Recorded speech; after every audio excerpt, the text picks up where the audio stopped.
Good afternoon, everybody. My name is Jessica Rockhold, and I'm the Executive Director of the Midwest Center for Holocaust Education. And it's my pleasure to welcome you today to the second in our series, Bringing Europe Home. For those of you who weren't with us last week, this is a program that we're going to be running the year after we travel to Europe with our learning group. And it's our attempt to bring some of that learning back to you. So what we're sharing with you today is not only what we saw while we were in Prague and at the Terezin Ghetto, but a little bit of that pre-trip learning that we shared with our people as well. So we're so glad to have you here with us, and we are going to jump straight into today's presentation.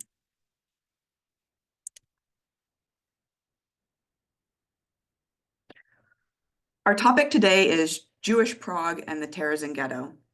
And for many people who have been to Europe, they may have had a stop in Prague where they're looking at the amazing architecture, maybe even stepping into the Jewish quarter and experiencing some of the remarkable things there. But to do so with the lens on Holocaust history is a very different experience. That's what we did on our trip and what we want to share with you today. I want to start by just kind of setting the context for what the Jewish community in Prague has looked like over the centuries. What we know from documentary evidence is that as early as 970, there is a Jewish presence in what becomes the city of Prague. We know that by sometime in the 11th century, probably late in the 11th century, it becomes a really established Jewish community. And by that, we mean that there are the institutions of Jewish life in that space. So it's not just individuals living there who identify Jewishly, but there's the construct of a Jewish community there. We know that there is a medieval ghetto that's established there. You can see here on the map that the Jewish quarter as it exists today is essentially the boundaries of what that 12th century Jewish ghetto looked like. And that within that space, we have these remarkable institutions and structures of that Jewish community, a density of synagogues. You can see here the Stars of David within the red boundary on that map. The old Jewish cemetery. These are all things we're going to look at a little bit today. This is also the site of Jewish persecution through the centuries. We know that as early as the First Crusade, that there was a pogrom against this community, that in the Easter season in 1389, the Jewish community was nearly eradicated from this space in the course of a pogrom over a host desecration accusation. So it, like so many places in Europe, is a place that has alternately thrived and experienced rather significant persecution through the years. It is also, as we were thinking about our travels and visiting with our travelers, a place that people wanted to hear specific stories. They wanted to understand Rabbi Lowe and the story of the Prague Golem, which you see here in this painting, as well as Rabbi Lowe's grave, which is a place that we were able to visit. So when we think about Jewish Prague, this is the quarter that most of that cultural life has happened in through the centuries. I'd also like to take just a minute to kind of set the context for Czechoslovakia. We think of it today as the Czech Republic or of Czechia, but this is really geographically, for the purposes of Holocaust history, a space that came together in the course of the end of World War I. As maps were being redrawn, as people at Versailles were kind of reimagining the space of Europe, Czechoslovakia is put together from pieces that had been part of the Austro-Hungarian Empire, and it's a multi-ethnic state. You can see here that it's drawing from Czech national space, but also Slovakian and Hungarian and Subcarpathian Rus. And you can see here that even if we just use linguistics as a basis, that there's an incredible diversity of who is living in this space, and that, as is often the case, the Jewish population is a very small percentage of that larger ethnic group. To bring us into the Holocaust time period, the pivotal moment is in September of 1938. Up to this point, the issues of Nazism and how that affects the Jewish community has been limited geographically to within Germany And then in early 1938, it expands into Austria. For the Czech community, it comes to them in September in the form of the Munich Agreement. You can see here on the map that this orange space, which is not, it's not contiguous, it's not connected, right? There's these three kind of pockets of orange that surround the Czech boundary with Germany. This is what we call the Sudetenland, and it is important to the Germans for a variety of reasons.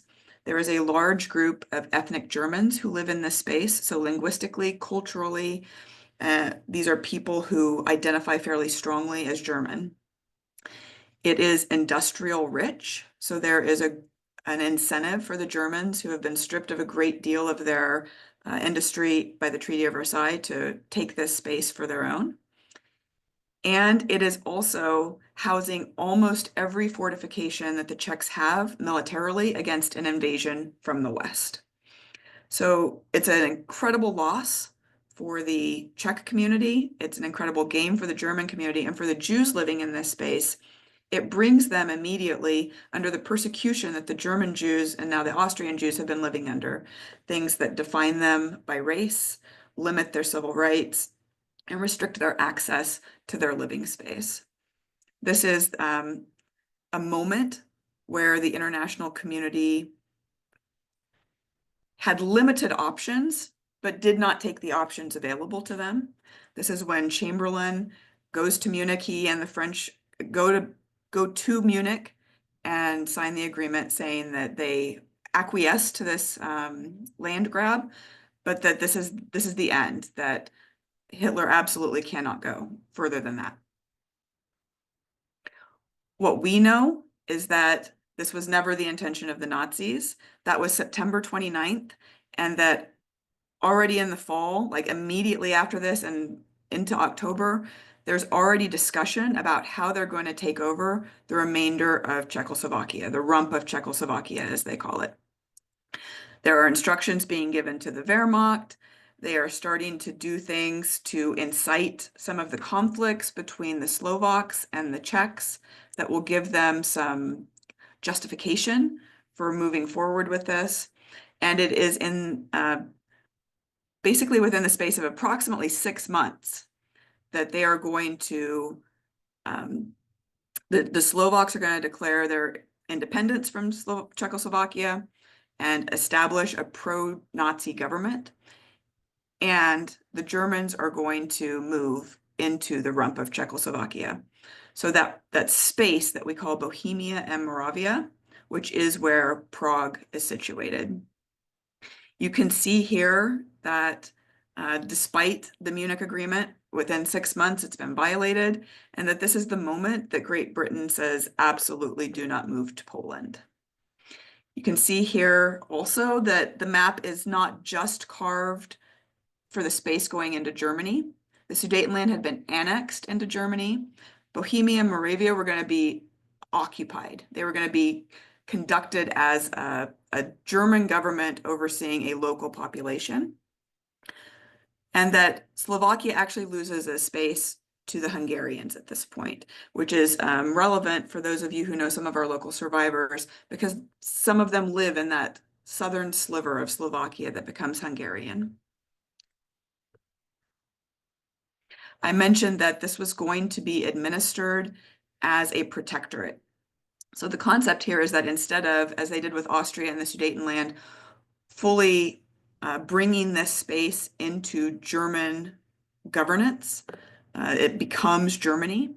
It's going to be operating slightly more like an occupied territory. And you can see here that they are going to name through the years different protectors for this space. The most important of these is Reinhard Heydrich, and we'll spend a great deal of time speaking about him next week.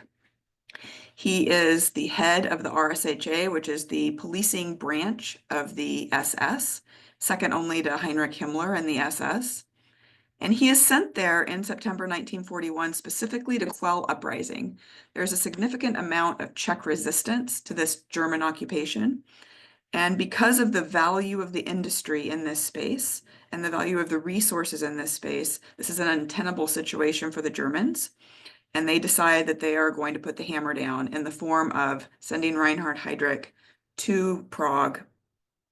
I'm going to allow that story to play out next week, but just understand that beginning in 1941, there's a very heavy hand operating from the government down out of Prague. So that partition that takes place in 1938 is going to now bring a new group of Jews under those Nazi restrictions and place them in harm's way for the first time. You can see here in the small box that Jews self-identify at these rates in the 1930 census. And for our purposes, let's look at Bohemia and Moravia because that's the primary space. 117,000, but that Jews defined by the Nuremberg laws are a higher number. So those laws go into effect immediately, and a larger group of people is under duress. You can see, though, that there is still the possibility of immigration. We see this with our German Jews and our Austrian Jews as well, that from 1938 to, at least until 1939, and even sometimes into 1940, that there are paths, whether legal or illegal, to leaving German-occupied space.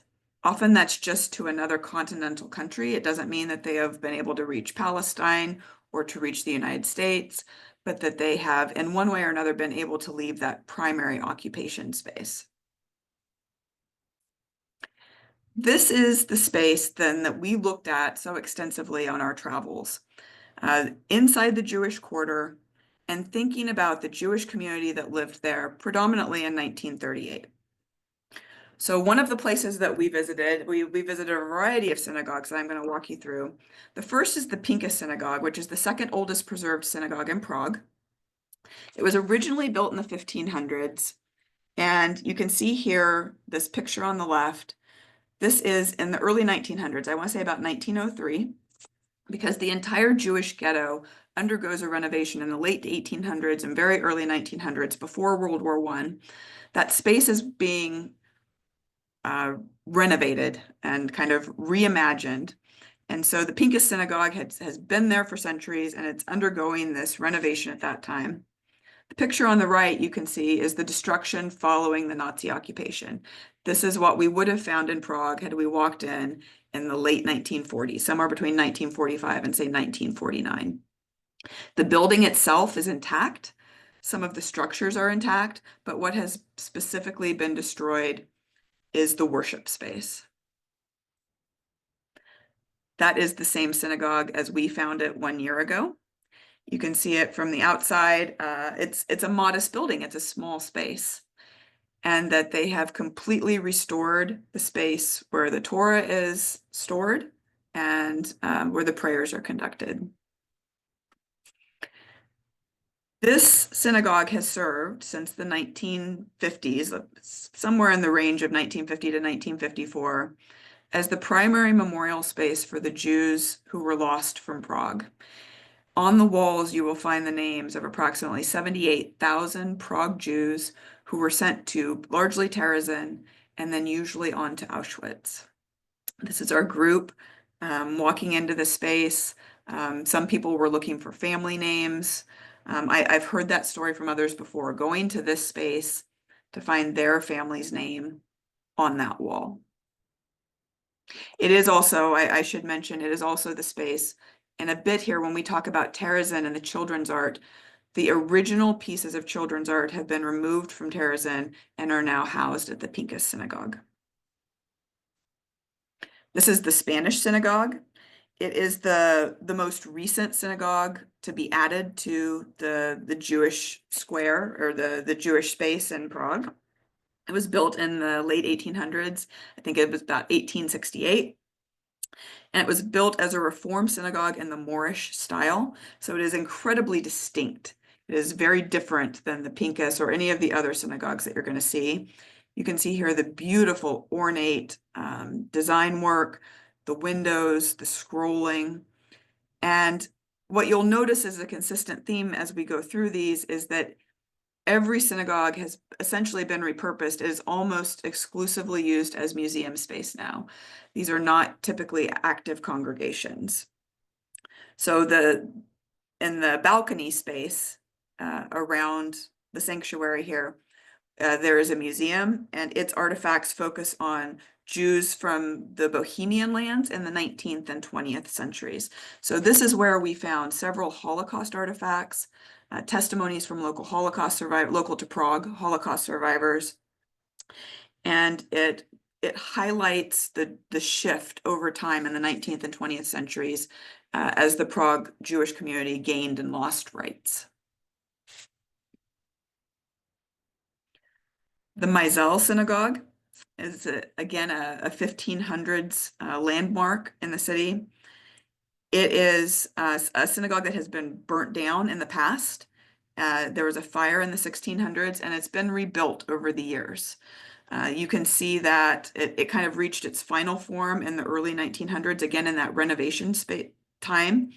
And in this space, we found a very rare collection, a really remarkable collection of artifacts from the 10th to the 18th century. So some of these artifacts were truly, truly old, and things that we found that particularly spoke to our learners and were relevant to our experience. In the upper right, you can see an edict, a government edict requiring Jews to wear an identifying badge. So if you've been with MCHE programming for long, you've heard us talk about the fact that so many things the Nazis do are repurposed. They existed in history, and then they put their own spin on them. And identifying markings were one of those things. So here you can see the circular badge, but also the yellow hat that comes out of the medieval period that was required to be worn by Jewish members of the Jewish community. Here we have an artist interpretation of the Clausen Synagogue. I was not able to find an old photograph of it. It is the biggest synagogue in Prague. And it was originally the name, it's now a main building, but it was originally a name given to a collection of 3 buildings that served as, among other things, a yeshiva and a mikveh. And again, this was affected by a fire in the late 1600s, the same fire that affected the Meisel Synagogue, but it was rebuilt, and you can see it here today. You can see it really, aside from the Pinkas Synagogue, they came through the Nazi period largely intact. Even in some cases, the kind of ornate and the letters that you can see, the words. There was an effort at a certain point to store Prague's Judaica in these spaces. This was actually in some ways preserved by the Nazis with an expectation to use it later for an exhibition. And so these spaces are still available to us partly because of that plan. But you can see here that it's not only the synagogue, but you have kind of in the foreground this museum space again. This had a remarkable collection of artifacts that told the story of various Jewish customs and holidays. And we had a wonderful guide who walked us through that history. You can see here the exterior and how this space touches the Jewish synagogue, or I'm sorry, the Jewish cemetery that we'll talk about in a minute. And then finally, the Old New Synagogue, which is potentially the most famous of the Prague synagogues. It is the oldest site in Prague's Jewish town, and it is one of the oldest synagogues in Europe. For about 700 years, Prague's Jews have come here to worship. And this is the site that serves for the legend of the Golem. Rabbi Lowe, who was a 16th century rabbi, a mystic, he served in this synagogue, and it is said to be in the attic of this space that he constructed and then put to rest the Golem after it had served the community. You can see here the photograph on the right. If you look closely, there's a wire ladder moving up to the attic, which is where the Golem is said to be at rest today. And finally, the truly remarkable and beautiful Jewish cemetery. This is a 15th century cemetery, and it served the community for 348 years. So from 1439 to 1787, Prague's Jewish community is buried in this space. It is layered. They say that in some places it could be up to 10 burials deep in certain spaces. It is a space that if you're on the ground, you look up and see the cemetery above you. And that there are somewhere in the neighborhood of 1,200 tombstones in that cemetery currently. You can see here our visitors. And this is a combination of very common people and some of the most important rabbinic minds to come out of the Prague community. It is this community then that becomes the population of Terezin, which is what we're going to spend the second half of our program talking about today. We call Terezin the last ghetto, and it's a unique and interesting space that bears looking at. It was important to us that our learners go to Terezin. It is a space that is difficult to understand. And when you go to a space and you experience the geography of it and you see the terrain and you see the remnants of the buildings, it moves our understanding. It stops being something that we're imagining and becomes something concrete that we can kind of wrap our hands and our minds around. So Terezin is really a town that has a garrison attached to it. It's not like the Polish ghettos that we all know, that we think of an urban space with apartments and taller buildings. This is essentially a rural community that is built strictly around a military installation. So in the pre-war, Terezin, the town itself is founded in 1784, and it is a military garrison, first for the Habsburgs and then later for the First Czech Republic. So for its entire history, it has served rather a singular purpose, but who is imprisoning people there or whose military is sitting there is what has changed over the years. During the Nazi occupation, it's being used essentially the same as it has been for the 100 years before. You can see here that essentially they move the Czech army out and they move members of the Wehrmacht in. And that includes not only service members, but civilian support staff, as you would find at any military installation. So what makes Terezin unique? One of the issues we have is its dates. We call it the last ghetto because it is liberated on May 9th, 1945. We will come to another remarkable issue about that date at the very end, but for our purposes now, the Polish ghettos are essentially liquidated in 1943. An outlier for that is the Lodz ghetto, which is liquidated in 1944. So for this to be there in May of 1945 as an operational ghetto is a very unique thing. It also sits in a space where when we think about the policies of the Nazis towards the Jews, it's a space where East starts to meet West. And we're going to see a movement of certain communities of Western Jews into this space before they are then moved further east. And we'll talk about that reasoning.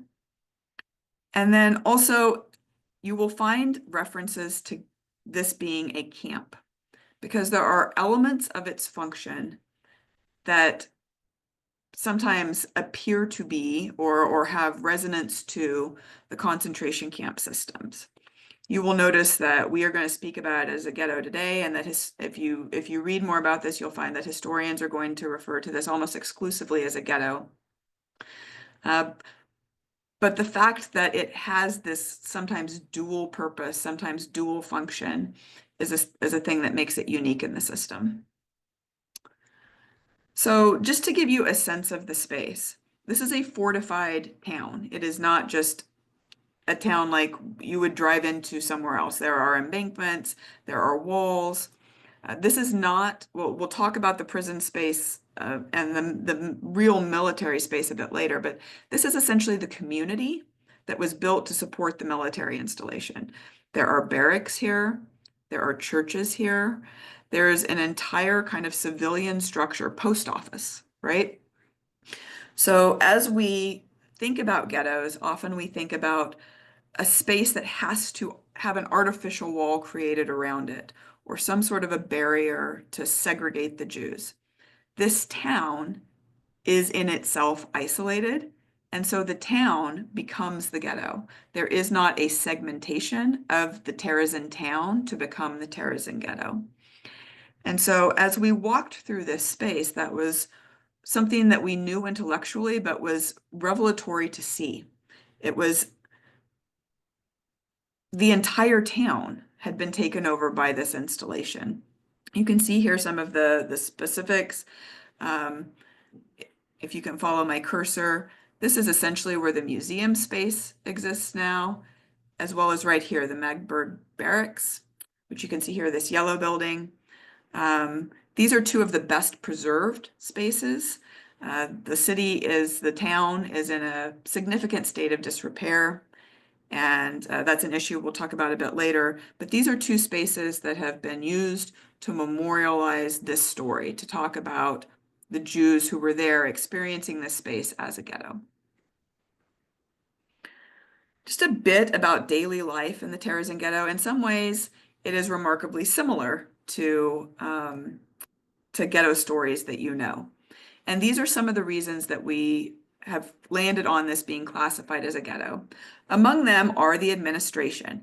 Of course, there are German commandants through the years, as there are in all ghettos. There is always German administration, but there is also Jewish civilian administration that is responsible for the daily operation of the ghetto. And here you can see three men who have been central to the history of that Judenrat story in Terezin. The first is Jakob Edelstein.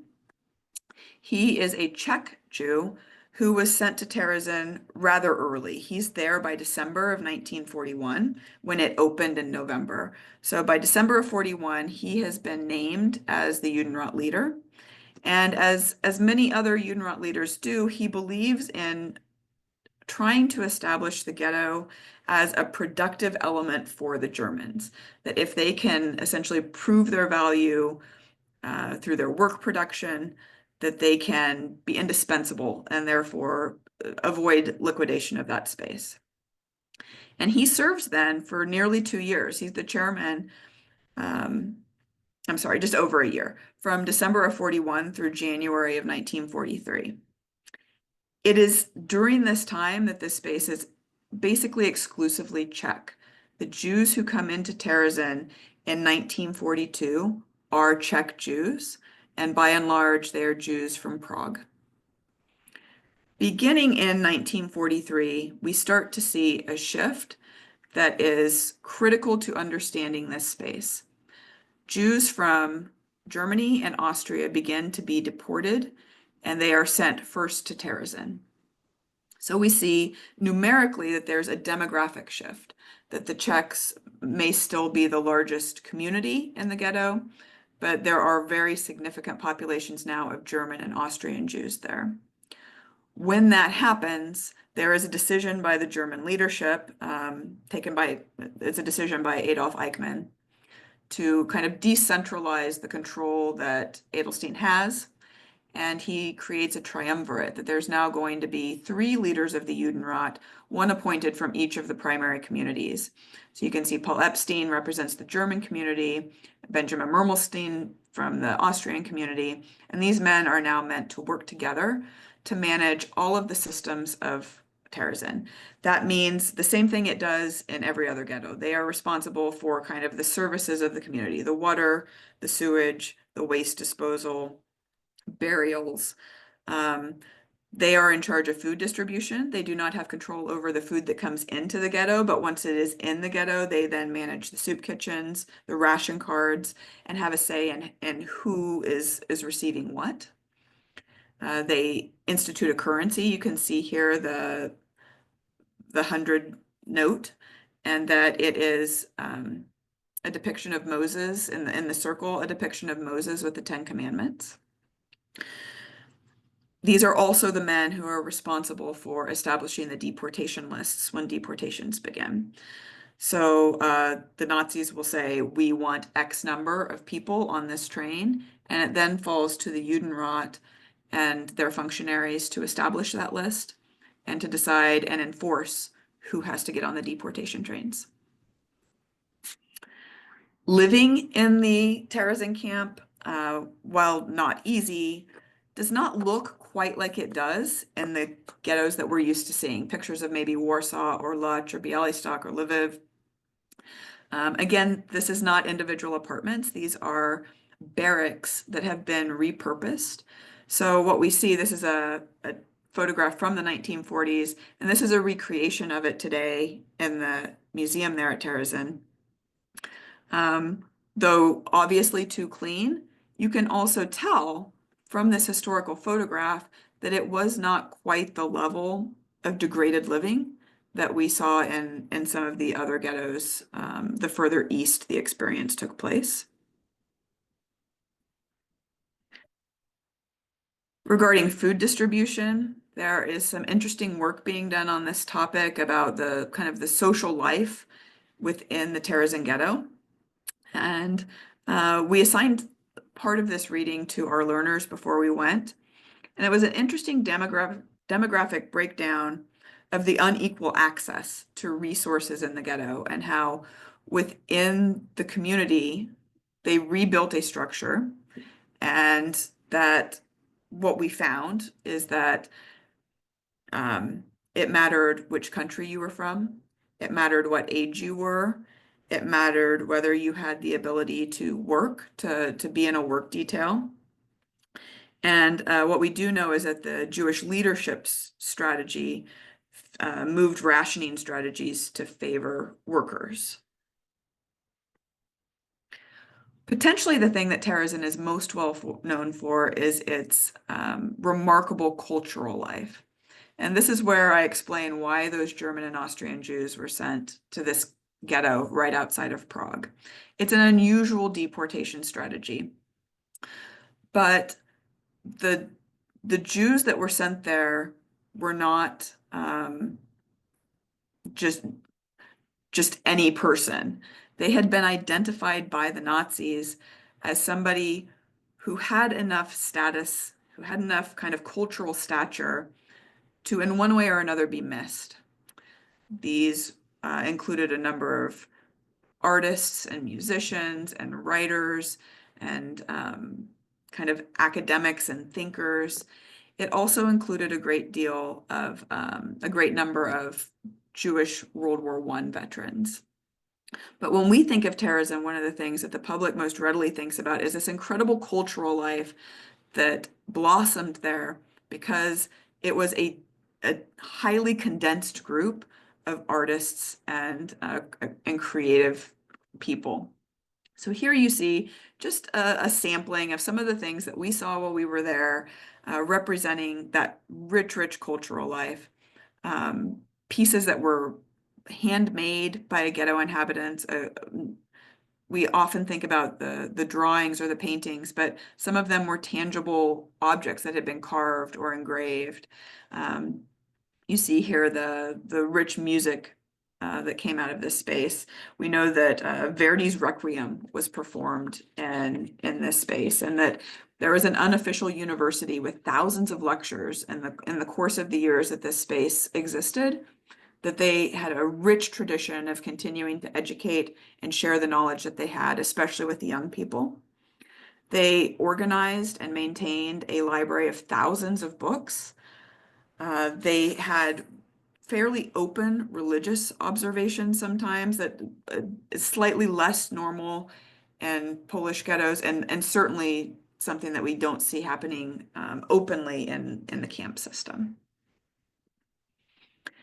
Here you see just a few of the things that we saw that they have felt were interesting and important to share in their museum space. And you'll see that so often the story of Terezin comes back to the children. There was a very significant population of children that were kept in this space and eventually deported to Auschwitz. But so much of the cultural life of the ghetto experience revolved around these children. Again, just letting you see what we saw there.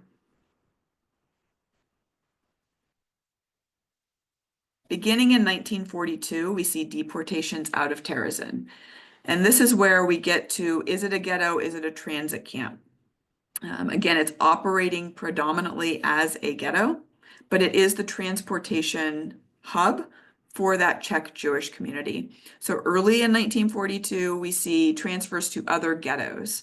So they're moving further east, further towards that kind of Eastern experience and what that killing operation is going to look like.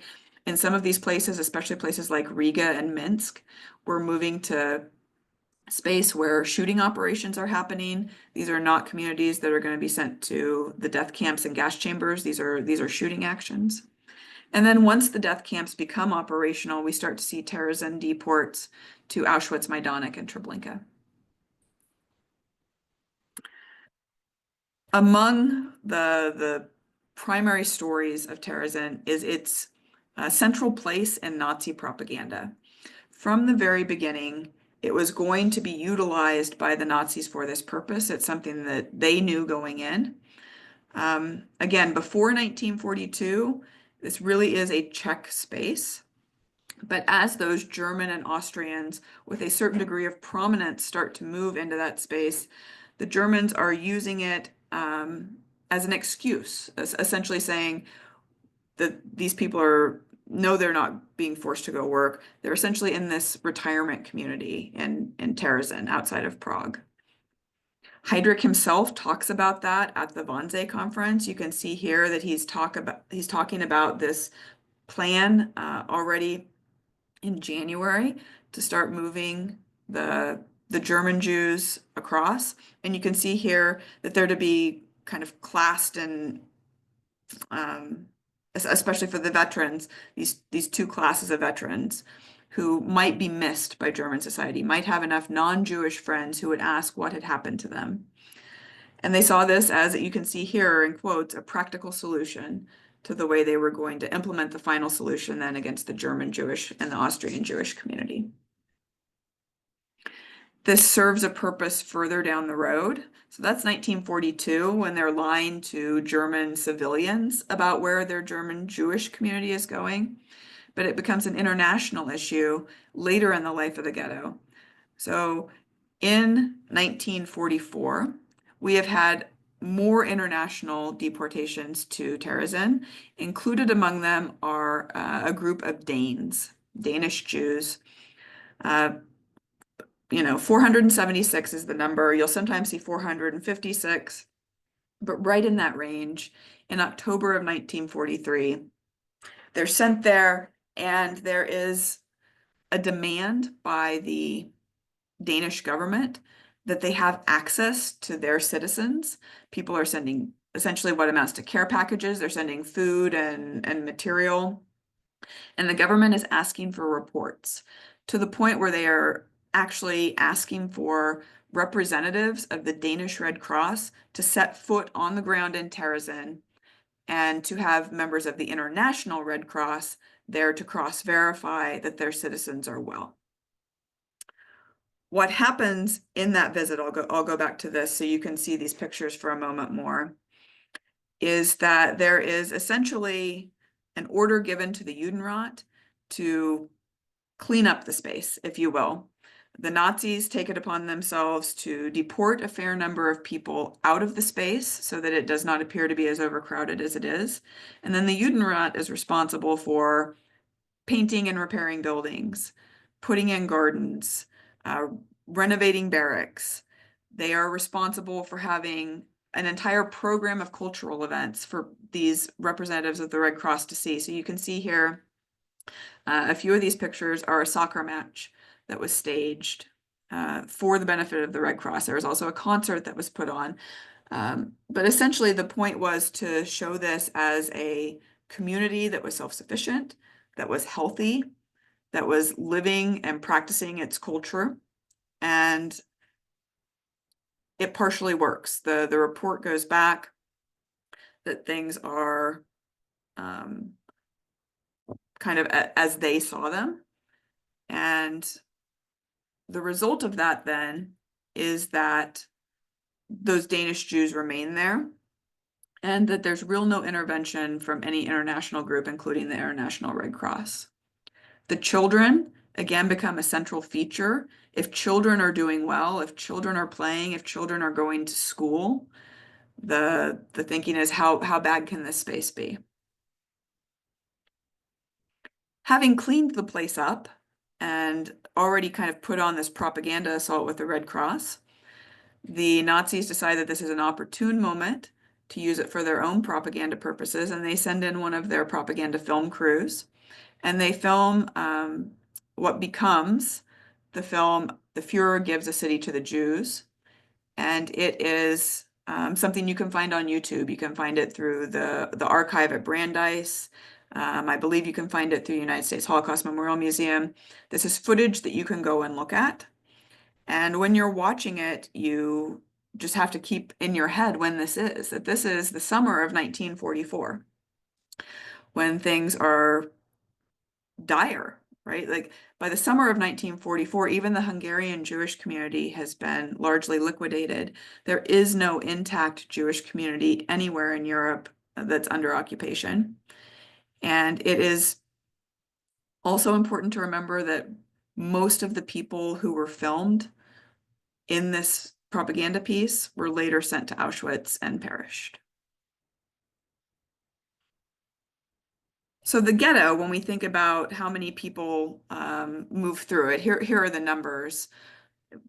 Somewhere in the neighborhood of 140,000 people move through Terezin, and almost 90,000 of those are deported further east, which means that predominantly those people are going to perish. You can also see the number that died in the camp, and that the majority of those were the elderly.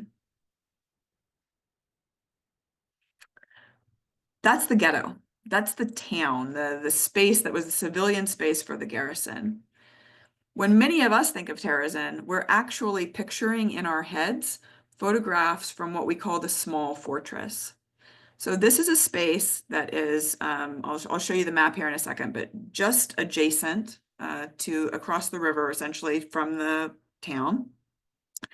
And it has operated as a prison through the 19th century and into the 20th.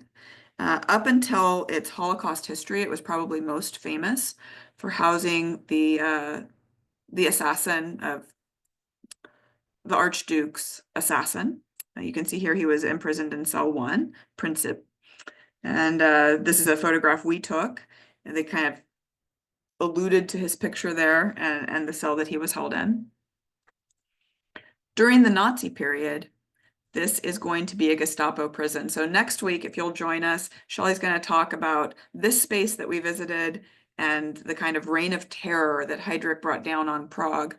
But what's important for us to know today is that there is essentially an interrogation unit, a Gestapo interrogation unit operating in Prague, and that it feeds its inmates into the small fortress at Terezin.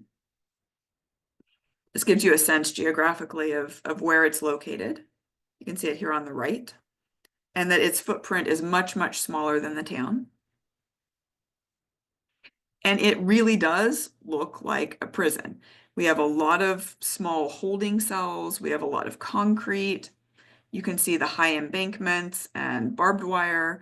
And so you can see why this is an ideal space for the Nazis. It's just a repurposing of something that was already built to house prisoners. They put their language on it. Arbeit macht frei is the Nazi phrase that we see in so many of the concentration camps. Again, just a view of the things we saw. We were there on a drizzly, kind of cold day. It set a remarkable mood for the story that we were learning about. By the end of the war, you see here about 32,000 people move through that space, and the majority of them are non-Jews. So when we think about Terezin, the ghetto is the truly Jewish space. And then there are a number of Jews who move through as political prisoners, but there's also a significant non-Jewish population that moves through. So if you're thinking about this, you're thinking about people who are in the resistance that's being quelled. And in many cases, that was not as inclusive of the Jewish community. This is the last ghetto to be liberated. We've called it the last ghetto. At the end of its history, you can see here that because it still had a reasonably healthy and reasonably significant population of Jewish prisoners, it was used as a bargaining tool by the SS. We know that at the end of the war, Himmler was in communication with the Allies, looking for ways to negotiate a better deal for himself and some of his men. In this case, it involved Ernst Kaltenbrunner, who was the man who replaced Heydrich once he was assassinated. And there is a train that leaves Terezin in February of 1945 and makes its way to Switzerland, carrying 1,200 Jewish people, including a fair number of children. You can see a few of those children here. So it's a very last minute opportunity where a small group of Jews was able to be rescued. There is also a great deal of chaos, even though this is still in the eastern space. Most of the time when we think about death marches, we're thinking about people being marched into the interior of Germany from places like Auschwitz. We think about them being marched to Dachau or to Bergen-Belsen. At the very end, in the very late period of April and early May, we see a lot of internal displacement in those German camps. People just being marched looking for a place to land. And so one of the places that we know kind of feeds people back to the east, which is an unusual path, is Buchenwald and its subcamps. So we see movement from those camps back east into Terezin, where it greatly increases the numbers at the end of the war when there is virtually no infrastructure or food to care for them. And so it's in this moment that we see some of the worst conditions in the Terezin Ghetto.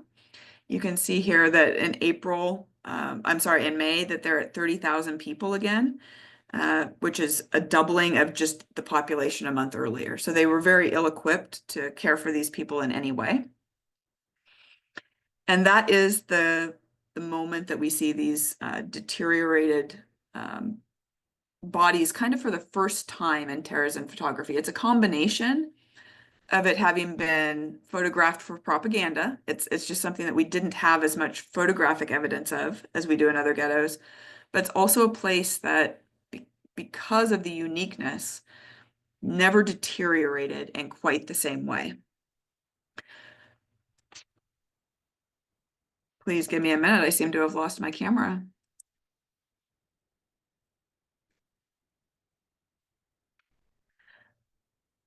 So at the end, there is a return of the International Red Cross. They visit twice in April and actually administratively take over the ghetto in early May. And when I say they take over, the Nazis are still there. The Nazis don't leave until several days later when they flee, and they're not fleeing the Red Cross, they're fleeing the battlefront. The battlefront finally reaches Prague and Terezin at the very end of the war. We know that VE Day is on May 8th, and you can see that Soviet troops do not enter the ghetto until the next day. So it's not until a day after the war ends that the Jews of Terezin have been liberated.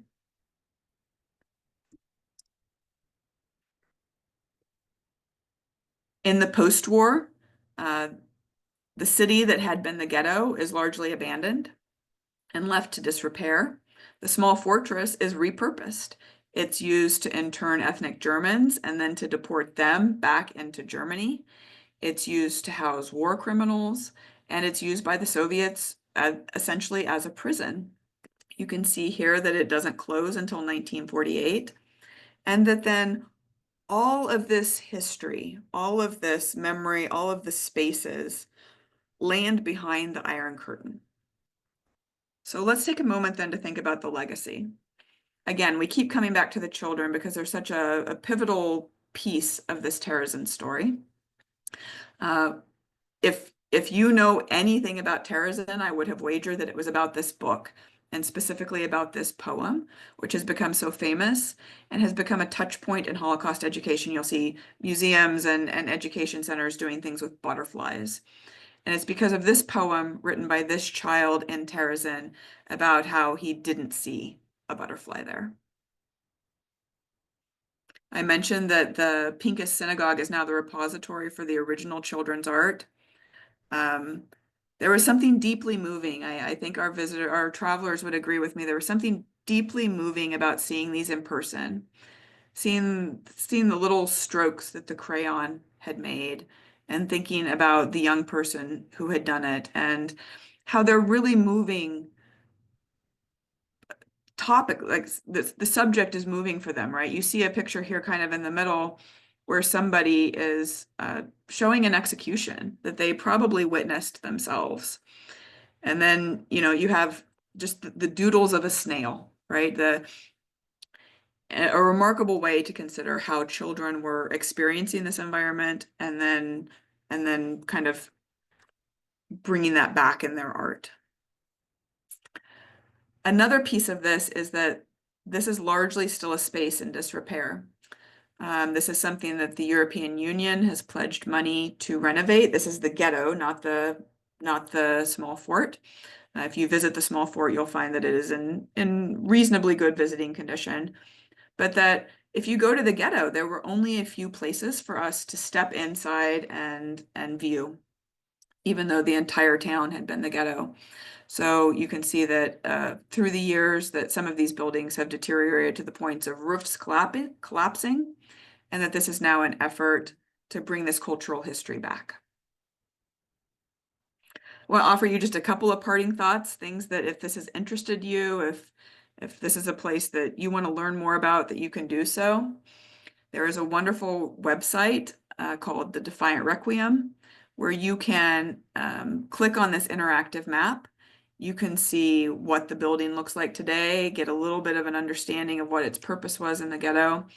And now that you have seen this presentation and the map and some of the structure, hopefully it's not the same as stepping foot on the ground there as we believe is valuable, but it gives you a way to, again, demystify this space and to start to understand it in geographical terms.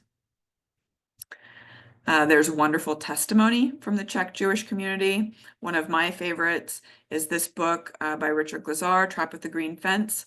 He is a member of the Prague Jewish community, and he ends up in Treblinka and is a member of the resistance that participates in the uprising there in 1943. And when we were in the Spanish synagogue, we found this card, which is essentially his false identity paperwork from his time at the end of the war. For something a little bit academic, if you will, and something that we had our learners read part of, we excerpted chapters from The Last Ghetto. Anna Haikova was one of our presenters. She's been our presenter twice, actually, but you will find a session that she did for us about this book and about the Terezin Ghetto among our video collections. And this video, The Last of the Unjust, is an interview and a documentary about the last surviving Judenrat member, Mermelstein. And finally, to bring you to our local connections. These are people among our local survivors who had a connection to this history. Felicia was in Prague briefly. She is Austrian, but her family had fled into Czechoslovakia and ended up in Prague. Jean Leibovitz is from that space that was Czech and becomes Hungarian. Ernie was in the Sudetenland and ends up in Prague. And then Sigmund is a Polish Jew who is actually liberated at Terezin. So a very unusual connection. And that was our experience of Jewish Prague and Terezin. I'm going to invite Dr. Klein to come back and we'll see if there are any questions and have a little discussion. Thank you, Jessica. If anyone does have questions, put them in the Q&A and we will moderate those here to Jessica. As we did last time, I might just ask you, what was for you, Jessica, the most memorable part of being in the Prague space in terms of talking about Jewish Prague and Terezin? That's a difficult question to answer. So, first of all, this is my first trip to Prague. It's the first time I had been there. I cannot wait to go back because, as you can tell from this presentation, we went to so many places that it was almost overwhelming. You and I discussed the fact that in putting together this presentation, just even sorting out which synagogue was which, um, was a process, but really valuable. I think I'm going to answer this just slightly differently. I think the thing that really hit me about Prague, we got there on the Friday after October 7th.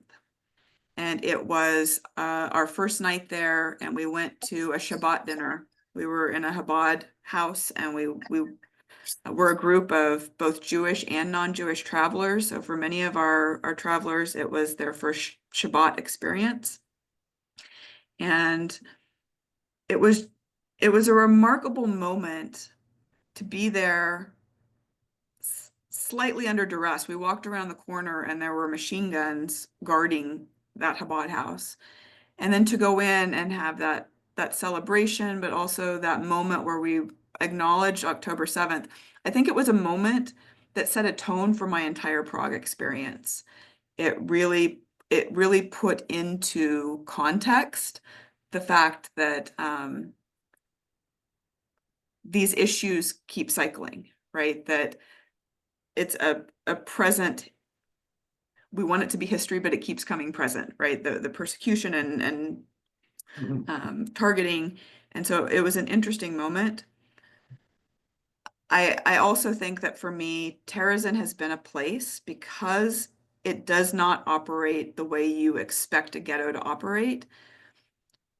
That has been difficult for me as I read testimony or as I teach about it to be very specific about. And having stood in that space, having walked those streets, you and I walked through town. We looked at a little bit less of the prisoner art, and we wanted to walk the space. And for me, that has made it such a real place, a place that I can now picture these stories happening in. What about you? I would say, obviously the Shabbat dinner was a very powerful experience because of exactly as you mentioned, sort of that layered experience and hearing from, people from around the world and from Israel and how, they were experiencing that moment as well. And I guess for me, I'd been to Prague, once before, but certainly I had not done it through this lens. And I think even when we were setting up this, our visit through the tour company, it was something that, again, a particular location that surprised them because we were not doing the traditional like castles and gardens that everyone goes there for. But instead, what I was surprised by, even though we were there for, Holocaust reasons and Jewish history reasons, was also seeing the layering of World War I history amid all of this. And, as you pointed out, how that plays into this story, we had dinner in the cafe that was a restaurant that was adjacent to the Opera House, where the state of Czechoslovakia was declared following the end of World War I. And, that's just kind of an incredible piece of history that goes into our period. And then, as you mentioned in The Little Fortress, seeing Gabriel Princeps, his cell. So I think with all of our locations, it's such a reminder that there's so many layers of European history, each one in informing the next. And unless you're kind of looking for it, it's very easy to miss it. So I think we were really fortunate to have, the great, local guides that were able to point out some of those things for us as well. I see that we have a question about the children's population. Why was it there? I think it kind of takes an outsized significance in the storytelling because of the legacy they left, because of all the art. And the truth is there were children in all the ghettos. It's just that we don't have the same kind of legacy material to talk about them with. At the end of the day, these children were almost universally deported. The vast majority of them are taken to Auschwitz in waves of deportations and killed there. So I don't think it's actually that there are probably more. It's just that they were able to exist, again, because of this unique nature of this space, they were able to exist in a way that let them leave this story for us to talk about. One other thing that I might mention too, so you talked about the space being in disrepair, and that reuse of the Soviets, once they're there. This was, we had been previously in Munich, which of course falls in the West. And so this was our first stop, which really was previously behind the Iron Curtain. And that's something that we'll talk about more in our final session, what these memorial spaces look like if they had been, at all memorialized by the Soviets, and then kind of playing catch up for those spaces that were. I think it's maybe also valuable to add that this is a story that we were able to follow through basically to its conclusion. We were in Prague and we looked at the kind of rich history, this really vibrant cultural community of Prague Jews. We kind of followed their path to Terezin and understood what that persecution and ghettoization experience looked like. And then we talked about the Czech camp and we followed them to Auschwitz. So it was a story that we almost saw start to finish in our travels, and that our learners were able to follow the kind of this one community all the way through their experience. So for those of you that are with us online, next week and then the week after, this story will kind of you'll be able to follow that same path with us.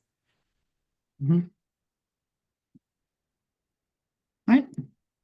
Okay. Well, I appreciate you all being with us. I hope you'll join us next week when Dr. Klein will be talking about the assassination of Reinhard Heydrich.